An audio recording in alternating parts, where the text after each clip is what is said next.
old ball, new ball, which is easier to curve, to move in the air? Matthew, hello. Hello. If you were to be a commentator, which one would you say would be easier to curve in the air? The old ball.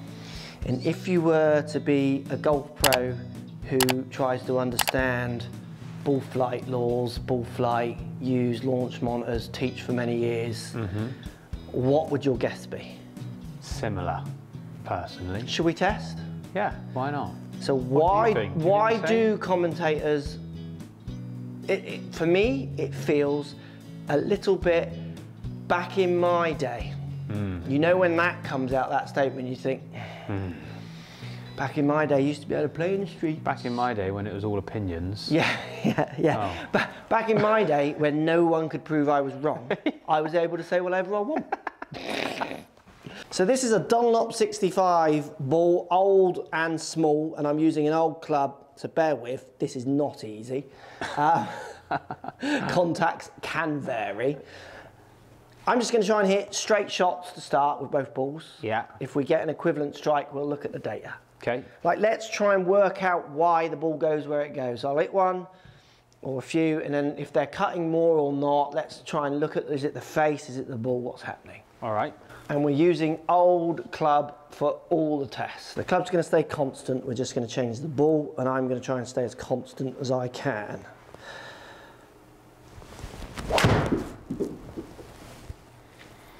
Now, I think that's cutting because I've face control slightly out and maybe a bit toey strike. So start a bit further right and you cut it because it's open. Yeah. Would you like me to have a look or not? Why not? Go on then.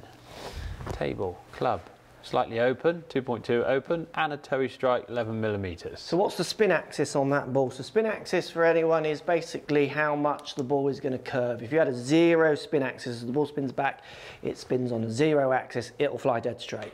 If you start tilting it to the right, it slices. If you start tilting it to the left, it hooks. Crash course in spin axis for you there. So this spin axis, which you can see here, the red line is your spin axis, and it's 13.1 to the right. Which I'm going to be trying to keep this under 10, under 5s for controlled shots. But that felt decent, and I reckon I've left the face 1 or 2 open, but that flew true to my delivery because the strike felt better. Okay, face to path similar. It was a similar shot. Just your path went more to the left, so probably started more on target. Strike? Is exactly the same. Really? That felt better.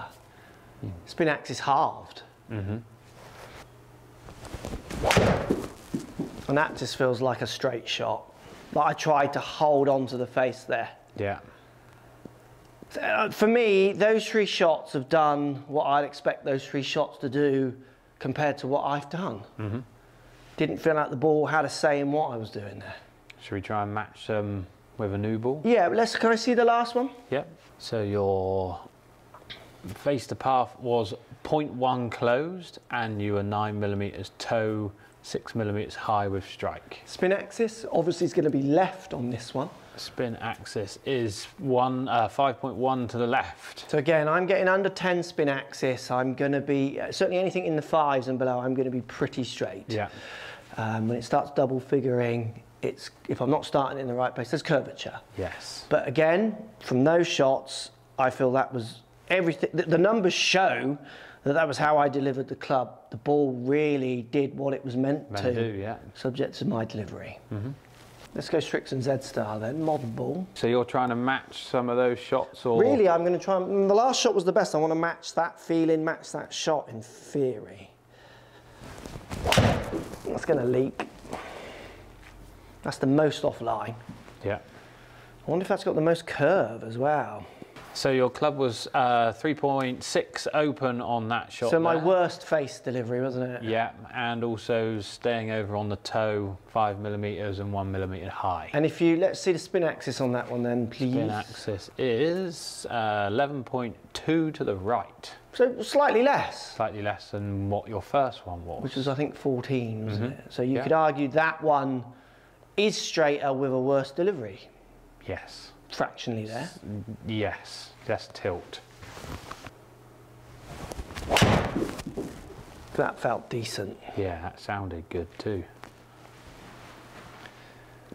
That felt very similar to what we were getting with the other ones. Yeah, well, you'll see the jump from old to new ball. We've got a video on that as well. But if you see the jump, we'll look at it quickly now. Club. So that was 1.3 open and 5mm toe and dead centre on height of strike. And then spin axis? Spin axis is 6.6 right. So it's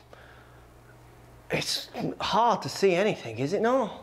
Like, it's doing what I would expect it to do. Every time? Yeah, like your face is open to your path and you've towed it and it does so-and-so. Yeah. Like, no standing out stuff that's like, whoa, is there? So like, you wouldn't notice that if you're on the course. No, any of those shots, I'm going to think, I've done that. Done that, yeah. I've done that. So last test and the finish, I'm going to try and curve both of these balls now. So I'm going to actually move them in the air purposely, like big slice around a tree, like if I was going to hit a big cut tee shot. So the old ball should be the easiest to do this with. If you watch telly and pay a subscription.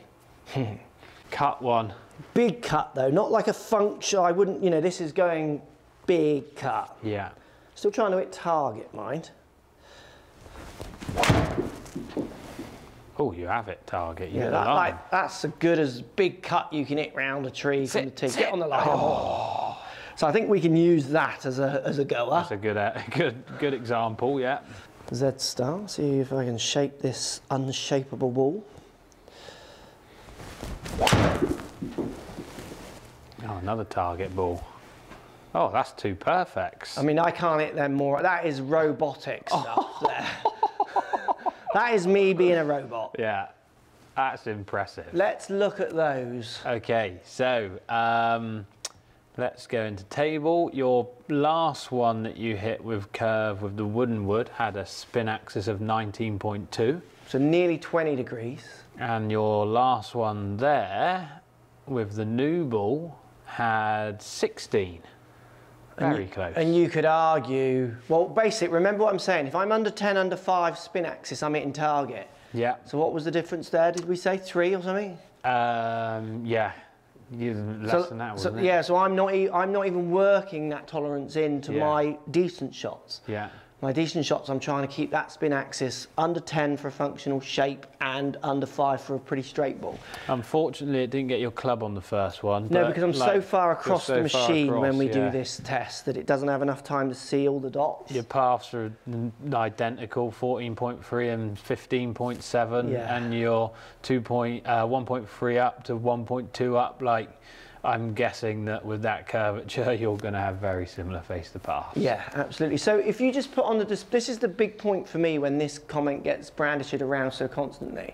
If you put up the dispersion part for me, so there's all my shots. There's all of them. The noticeable difference is that if I'm hitting it 20, 30 yards further with a new ball, and I identical face the paths, path, strike, and then in turn curvature, so result in spin axis, so curve, jaws or fades, depending on which spin axis you're using. The one going 30 yards, 50 yards, whatever further, is going to travel further offline on average. So if you look at the most offline shot hit. Like, look at the curve that it's following now. It's following the other one, isn't it? Yeah. And then all of a sudden you're, well, I could probably even tell you actually. Give me a sec. So your most offline with the Dunlop 65 is 29.6 right. Yeah. And your most offline is 46.1 with your ball. Yeah. And they're going on the same line. Yeah. They're traveling on the same line. That's in a bush. If you give me, you ask me to curve the ball around a tree. Yeah. Where I'm going to be losing height, losing distance. So if I'm hooking it around a tree, it's all coming out of the air. Give me the ball that stays in the air. Like, let me hit a wedge rather than a 7. Do you know what I mean? Yeah. Like, I know D plane will even out, but I can curve a wedge right to left, certainly. Yeah. And then if you start shaping it the other way, that's a different question. You might be better off having more club in. So that's where I think they're getting confused. They've got more club in, so it's easier to curve it both ways. Yeah. Because of D plane. Yeah. But they're equating that to the ball not understanding D plane. That's what I think we're nailing there. I think you're right. Do you see what I mean? Because like Bubba's it in a wedge and he can't slice a wedge. Slicing a wedge is near on impossible. Like Bubba's wedge to their distances was like a 7-iron. Correct. He can hook a wedge, but he can't slice it. Yeah. So they're thinking, I could have got round from that distance. I could get round that tree from there, but they can't. Well, that's because you're hitting a 7 to his wedge. Yeah. It's not the ball. So you could say that's the ball, but it's very poor information. It's actually D plane. It's not the ball, it's D plane that is doing that. That is interesting. I am having a lot of fun with these old balls. I never knew old balls were so much fun.